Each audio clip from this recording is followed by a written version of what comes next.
Lara Matosian, host of the Adjacent Possible podcast.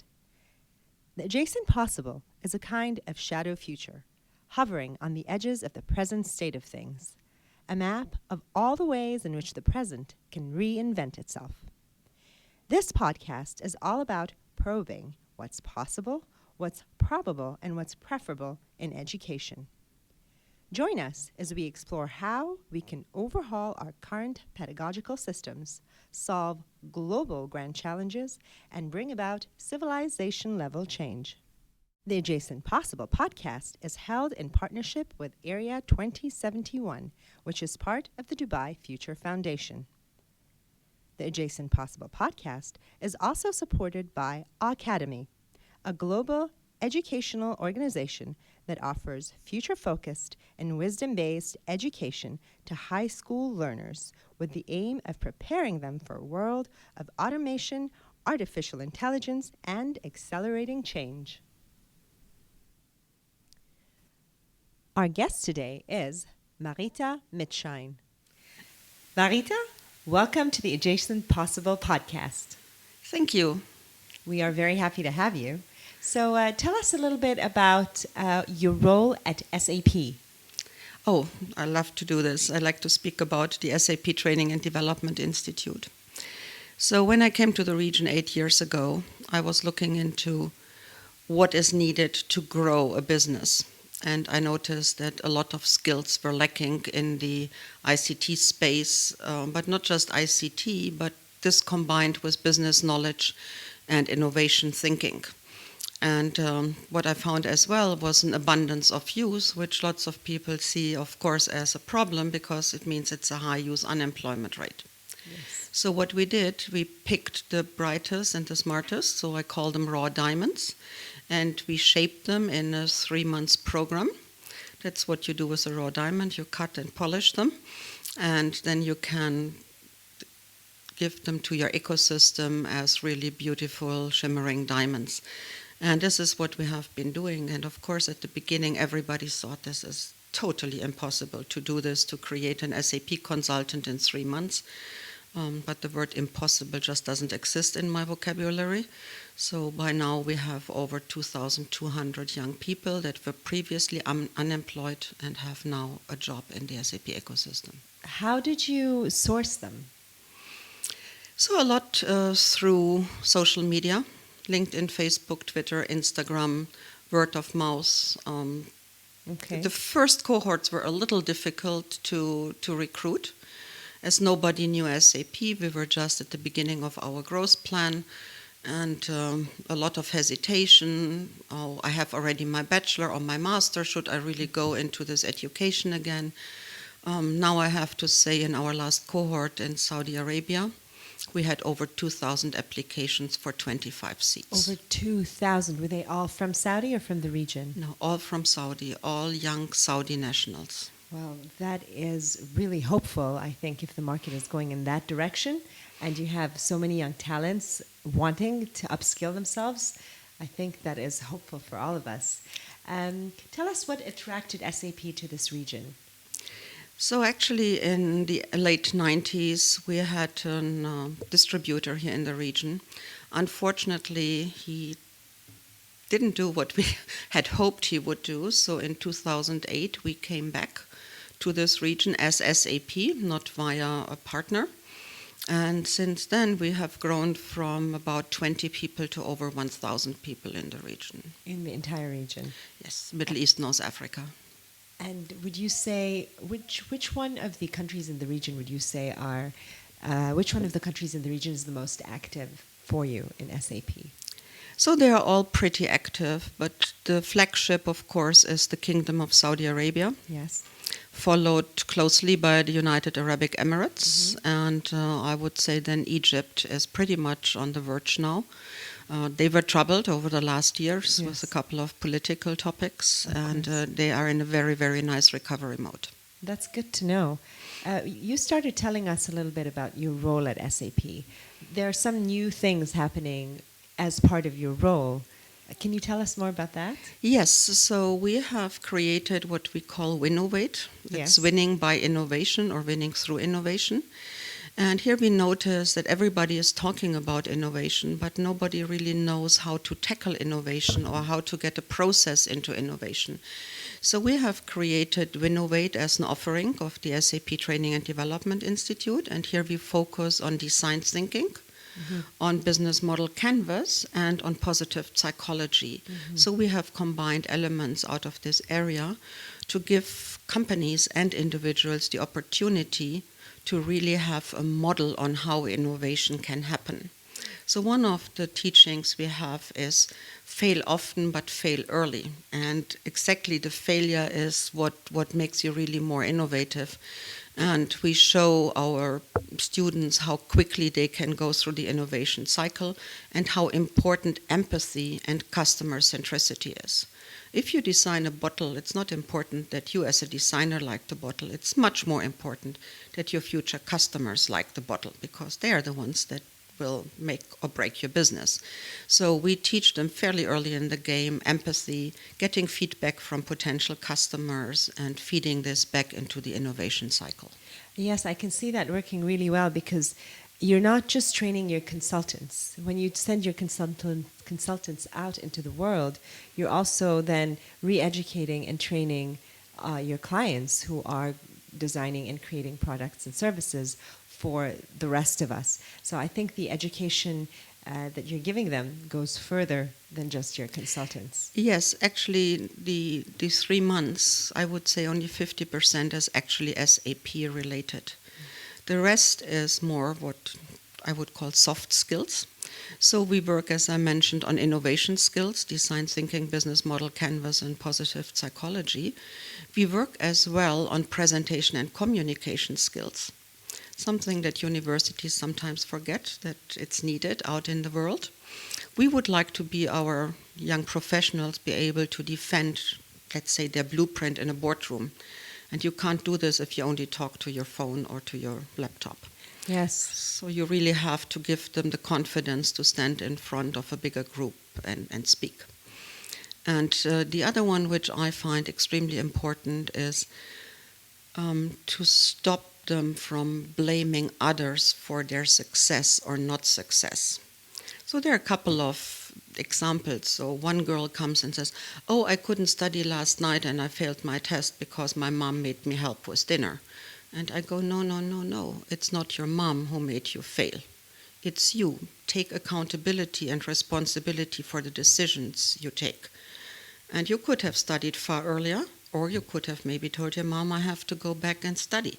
So I think there's a lot of labels and blaming in the society, and when we take those out and everybody takes self-accountability and self-responsibility, we can change businesses, we can change a lot of developments that we see. I completely agree with you. I think in the education system in general, regardless of where you are, there is a lack of focus on soft skills, on things like you mentioned, accountability here. Even in a young age, I think we are very, very quick to give a pat on the back when a very small positive thing is done, but we are not able to anticipate how to face the obstacles that the kids will have when they grow older. And accountability is definitely something that should be taught at a much, much younger age. And I think it's a good thing that when they are transitioning into the workforce with a company like SAP, that there is that element that is being catered to. Yes, and we have seen a huge shift since we implemented this training. Actually, we start our cohort. A cohort is the 3 months team. And we started with exactly this empowerment 2.0 training, we call it. And since we have done this, we see completely different behaviors over the 3 months and actually see better passing rates and a better collaboration, because it's not in today's world about me, myself, and I. It's about that we collectively can change things and work together. Yes, absolutely. We're all interconnected. I'm very happy to see that in this course of education, there is an organization that's taking this into consideration and actually making positive changes in the education of these young people who will then take this torch and pass it on. And is there anything else you'd like to tell us about what your role has brought even more recently at SAP? Yes, so the project, or the Training and Development Institute, started in the Middle East, North Africa, as enabler of our growth. If you grow, you need talent that helps you to implement, talent that helps you to sell. And importing it from other parts of the world is possible, but then you don't have the cultural affinity and the language topics coming as well. So we are so successful here. We have a close to 100% placement rate. Can you imagine? Everybody was close to 100%. Yes, 99 point something Wow. percent. And after we have been seen as so successful, Skills for Africa adopted it for the African continent. Wow, that's huge. Congratulations. Thank you. And in the United States, NS2 Serves has adopted this concept to help the veterans. The United States has a huge issue with veterans returning from war. Yes. And they were jobless, and there was not real support. So we tried it, it worked out, and now in the United States we have over 500 veterans that previously came back, were unemployed, and are now SAP consultants. So that must feel fantastic as Senior Vice President here at SAP, that it's going beyond just what you do as your role for work, because these are individuals who are being empowered to take control of their lives after having had traumatic experiences. So you must feel really good about that. Yes, it's. I would say I don't see my role as a job or as a profession. It's a passion. It's really absolutely amazing and makes you get up every morning with a big smile. And we have lots of success stories, especially if you look into Africa or here in the Middle East.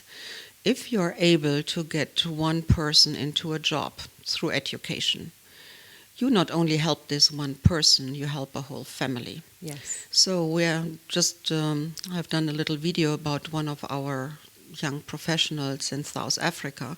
He came out of a very underprivileged area, and he is now an SAP consultant. He could buy a new house for his mom. He was able to pay for the education of his brothers and sisters. So this one individual has a snowball effect into a much bigger community. And this is what I call pay forward, because his example will now help his brothers and sisters to follow the example and not to fall back into the non-educated life. Yes, I was going to say the impact goes beyond the family, it goes towards the community, then to drive the economy in general of that entire town, city, etc. Yes. So it's very empowering to come back to education and to, like you say, pay it forward through education, because then you will see that impact going on into the future and into a larger scope. Exactly. We very often ask as well our graduates that have a job to come back into our cohorts and to inspire the youngsters. I mean, these 3 months is not a walk in the park. You know, it's almost like climbing Mount Everest. But it's doable, and with the right resilience and persistency, you can make it. So we bring in the graduates to help the students to go through and to understand that it's possible. So I get the feeling that the personal passion that you have through this program that so many of your cohorts take, this personal passion is then passed on like a torch to them, and if they inspire the younger people in their community, this torch keeps getting passed on and on. So it's a wonderful ripple effect, education, empowerment. Yes. And that leads us to the next question. In your opinion, what do we need to do differently in order to prepare young minds for the future of education? Obviously, you're doing quite a lot at SAP, but what could we do? What could the rest of the world do differently? So what I would like to see, I mean, SAP is a huge multinational company, and we have embarked on this journey in 2012. For one, I would like to see some other fellow companies to look into this. It's not enough just to sponsor a lab at a university and then hope that somebody goes in there and does something with it. You really have to close the loop. So you have to have the right training, the right skills, and to give them the opportunity to find a job in your ecosystem. So we are not training for the sake of training, but we are training for a job.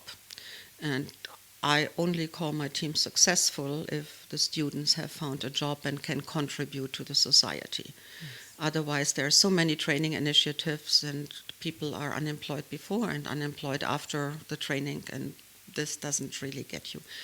What I see as well is, and this leads me to that we brought this young professional program, which targets the unemployed bachelors, to bring it forward into universities already.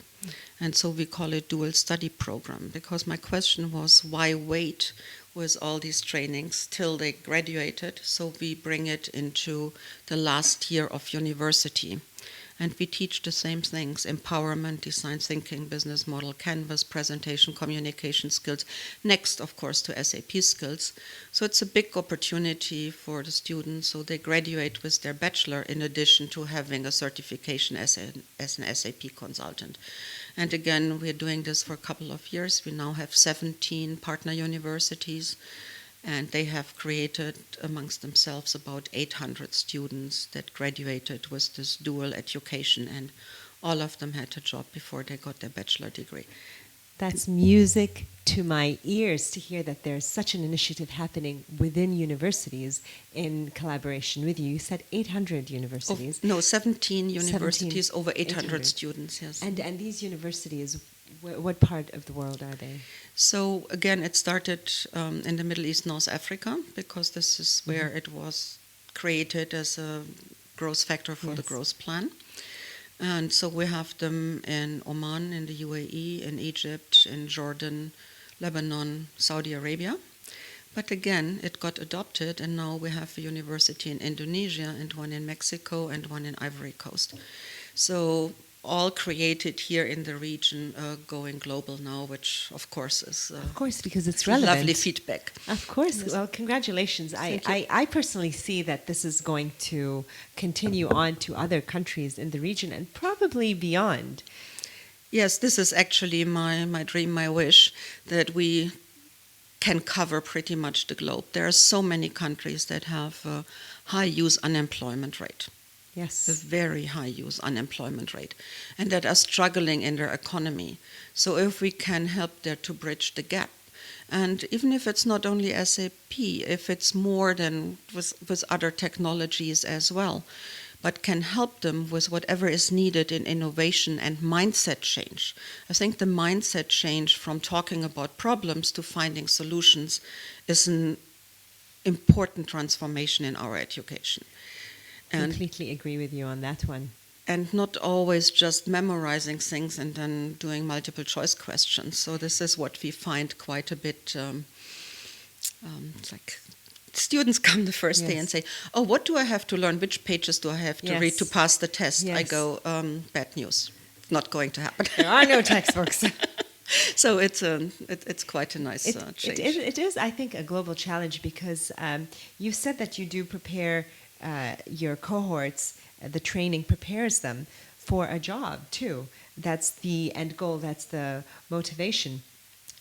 But a lot of students are just given curricula to learn, just like that, with no actual relevance or no context as such, which is not to say that I'm discouraging curiosity and learning for the sake of learning, but when you are actually part of the workforce and you're unemployed with this huge education right there supporting you and nothing to do with it, that must be extremely demotivating. So you're taking that problem and you're solving it. I think the solution and the wanting to find solutions for the global grand challenges, to make that part of the change of mindset, part of the education, is absolutely fundamental, because you're not just saying that, okay, the motivation is for you to get a job, yes, but also your job needs to be solving one of the challenges that the world is facing. Yes, and if you look into where SAP is working, we work in 25 industries, and you can look into natural resources or water or transportation. We have helped lots of farmers, for instance, in South Africa to get into the chain of selling their products to a wider audience. So this increases your revenue. Or you can help people on find new water technologies, especially here in this region where water is a very precious resource. You can go into sustainability. So this is the beauty of the new technologies that we teach our students. So we teach blockchain, artificial intelligence, machine learning, big data, very important, predictive analytics. And so it's not SAP anymore just being the ERP company. No, this is not what we train the youngsters in. We train them into the new technologies that then can help them to find solution for the bigger problems. So you're essentially also training them to use exponential technologies to help them tackle the global grand challenges of the world and making that part of their education, which I think is also extremely important to do, to prepare them for the future today. Of course. I mean, we don't know actually which kind of jobs we will have in 20 or 30 years from now. We even don't know what we have to teach them today to tackle the problems of the future, because nobody knows them. I mean, I studied math and then got my MBA. Out of all what I learned and studied, I use maybe a couple of percentages, but the biggest part I'm using out of whatever I learned was the problem-solving skills that you get when you study math. And so I think this is, for me, a very high element to give them the confidence that whatever is thrown at them, they can deal with it. Yes. So one element we have included heavily is to teach the kids how to learn. Because unfortunately, with some of the curriculums, they are so narrow that they are told what to learn. They are not let free to learn what is needed to solve a problem. Yes. And so we have seen this big change in all of the kids. Well, I'm glad to see I call that. them kids. You know. Yeah, oh yeah, of course. They're learning, so they're kids. Why not? I don't mind being a kid, always a lifelong learner. I think that this is great that you're actually, we're talking future skills here. We're talking life skills. We're talking learning skills that stay with you for as long as you are alive. You keep learning. And unfortunately, that's not how we tackle learning, or we manage learning, or we teach learning in a lot of schools and in most parts of the world. Everything is compartmentalized in subjects, and unfortunately, interdisciplinary learning and cross-curricular learning is not done as extensively as it should be done and as effectively as it should be done. And so to see that an organization is preparing its cohorts to be able to problem solve, which is one of the most important skills that anyone going into the workforce or really growing up needs to have, is really something hopeful for me to see. Talking about learning and education and your cohorts, what's your age group? Do you have some millennials? Is there anything that you'd like to say about millennials while we talk about your cohorts? Yes, so the cohorts are usually just after their bachelor, so they're in their early 20s, except for, of course, the veterans. They can be any age group from 30 up to 60. And so it was quite interesting to see this. What I like to see as well is the different cultures that come. So presently I'm working in 22 countries. So there is a different approach to getting the post-graduation education in different countries from east to west. But what I see as a common factor is that the millennials really want to see a different work environment. Mm-hmm. And they want to have a purpose on why they do this. Just the money is not enough anymore. They really want to contribute. So, and what I love to see is that quite often when they get their job, they come and say, okay, where can I help? Can I do this? I have been a part of this and I want to do more.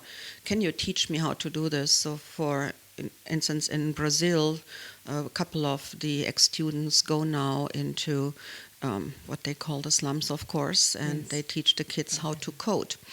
And this is the the mindset I would like to see, that there's more to do and that it's not the government or just one entity or the universities. Actually, we are all accountable for it, and we have to do in our little environment what we can do. So I believe we co-create our presence and our future. And so if there are sufficient minds together to make a change in this world, I'm pretty sure we can. Yes, agreed, completely agreed. So they're teaching the youth in the favelas to code. This is one of their massive transformative purposes, one of their MTPs, I guess. And you have millennials coming into your organization who are not coin-driven. And this is the power of education. This is also what happens when you empower them with the right tools and with the right skills, and then they go and they continue that cycle of empowerment. Yes, definitely. So we have a nice other success story in Saudi Arabia, a young man who was lucky enough to get a sponsorship from the Saudi government to study in the United States. And when he came back as an engineer, he thought, the world is mine, I can find in Saudi whatever I can. And no, guess what? He was unemployed. And after the government had put a lot of money into his education. But he didn't want to sit home, so he became an Uber driver. Wow.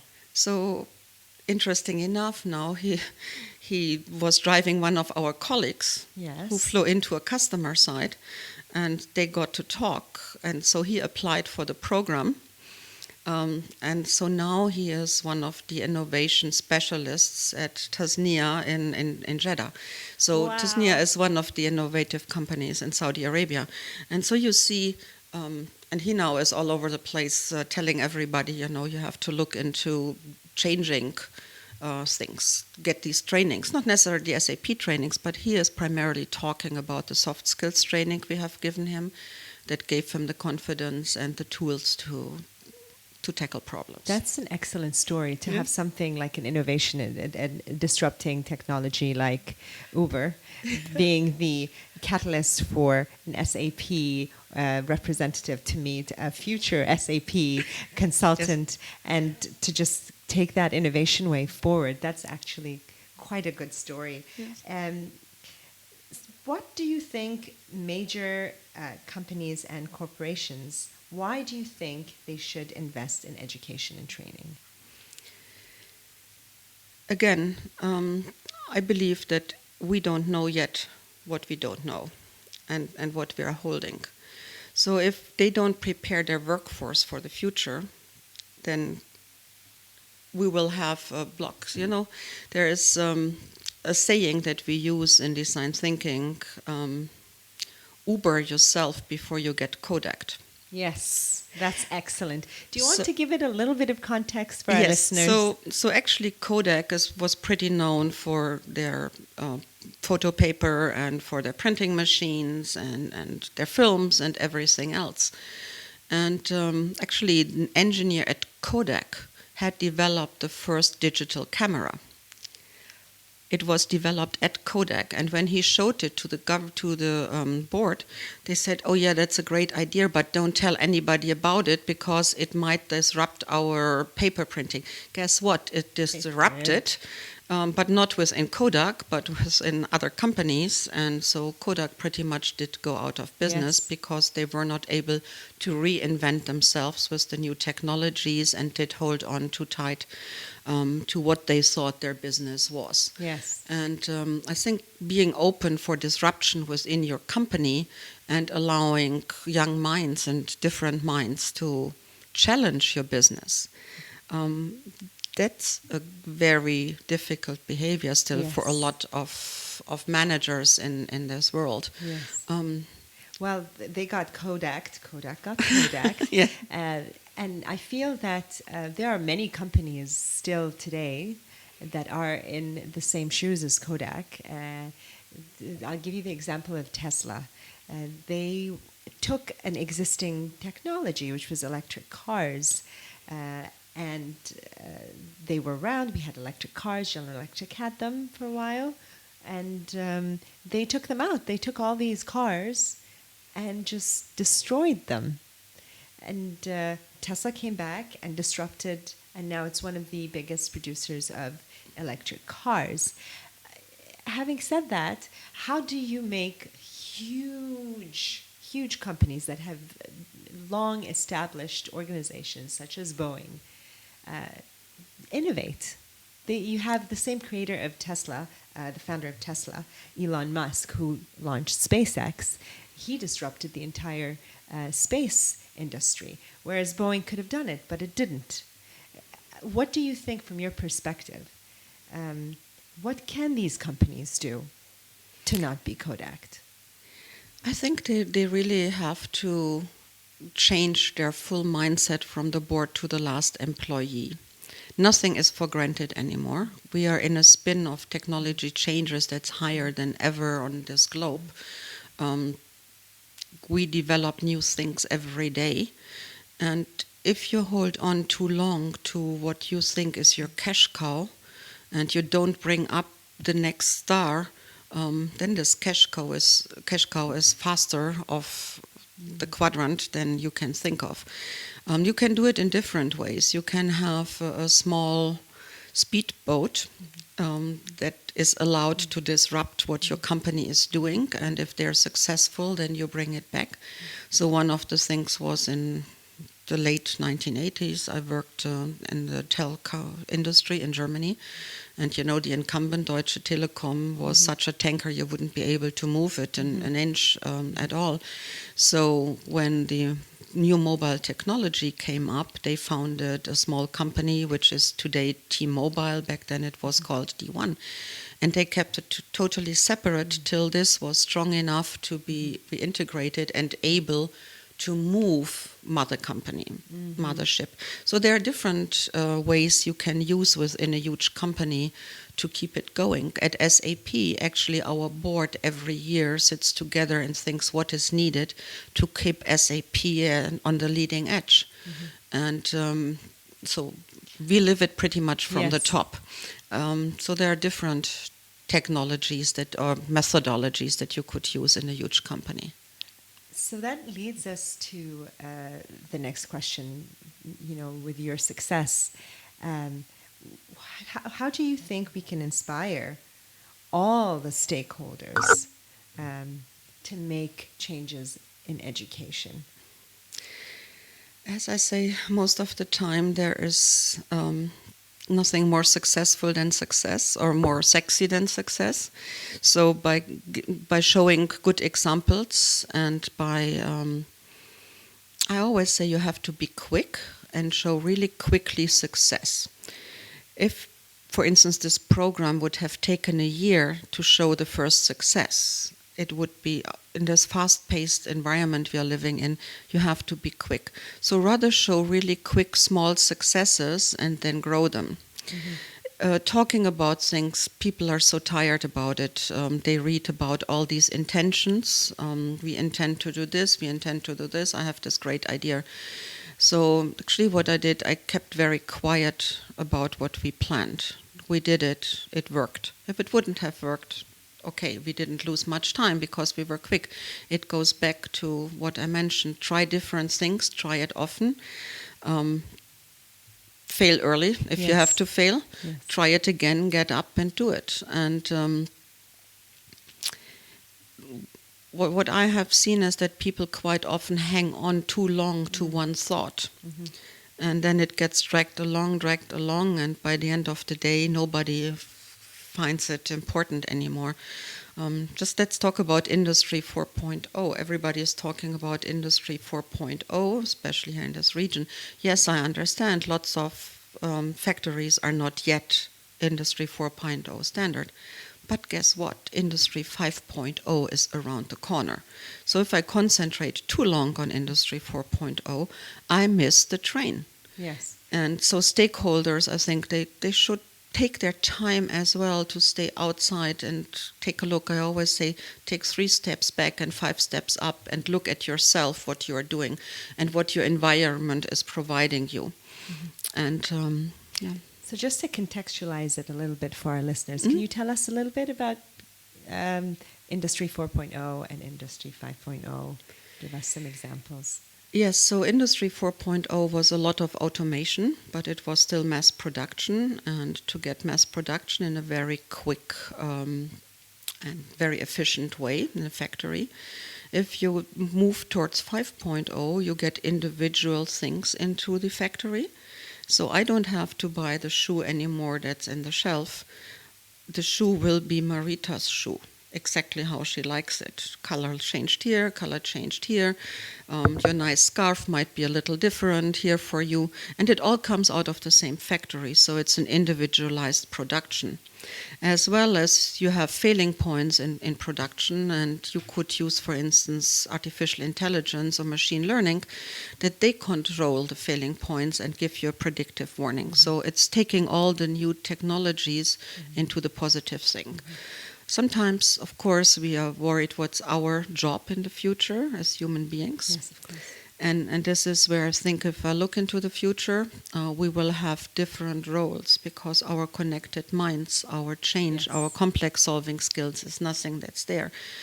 But whatever, like look in Taylorism, there was the manufacturing street and people was screwing on the wheels, of course, of a car. Today robots can do this, tomorrow what else? And we are happy that this has changed. So we can create other things. So what leads this to, for me, is that we have to bring creativity back into education. Yes. Because this is really what distinguishes us from the AI. And that AI. is an entire conversation altogether. Which brings us to the last question I have for you today, and I'm sure you're going to have a lot to say about it, is what are you optimistic about in education? I'm not just in education, in general, but I think the most positive thing I see is that we have at our fingertips whatever we need to solve the world problems. We now have technology that can help us. We have abundance of use, intelligent use that could help us. And we just have to bring the values and the passion together so that people really work on this. What I see as well is that it's all about me gets out of it, and we see the bigger picture. So I hope that this will grow more and more. I see it in many countries, and so I'm very positive that giving the youth the new energy and the new tools, we will have a pretty cool future. Well, Marita, it's been absolutely positive listening to you. You give me a lot of hope. I'm so glad that you exist and that you do what you do. Thank you so much for coming on the Adjacent Possible podcast, and onwards and upwards. Thank you so much. Thanks, Lara, for having me here. Thank you.